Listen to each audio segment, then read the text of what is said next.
Good morning, everyone. This is the news for Tuesday, May 20th.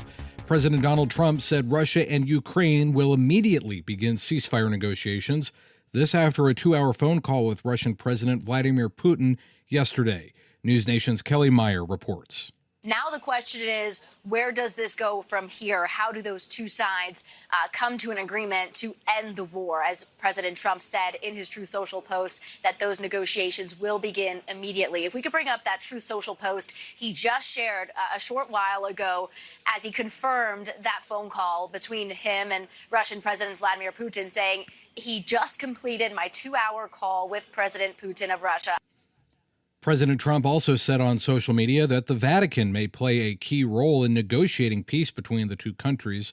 After the inaugural Mass for Pope Leo XIV on Sunday, U.S. Vice President J.D. Vance, Ukrainian President Volodymyr Zelensky, and other European leaders met in the Vatican to discuss the conflict.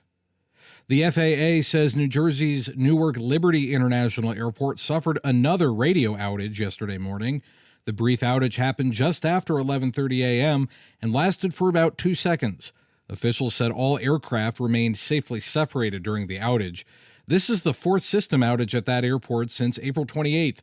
The cause of this outage is under investigation.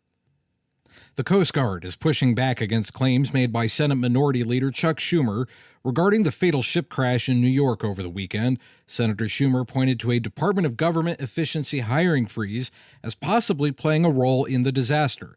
However, the Coast Guard has issued a statement explaining that it was fully functional during the incident and operating in accordance with established procedures to manage commercial traffic and facilitate safe navigation. Meanwhile, New York City officials are assisting in the investigation.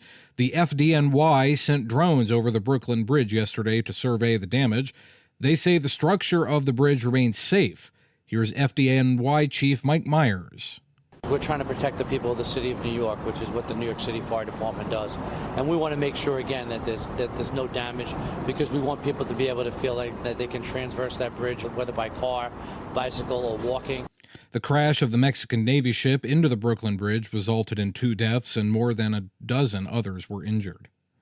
And the Archdiocese of Chicago is honoring Pope Leo XIV at Rate Field, the home of the Chicago White Sox.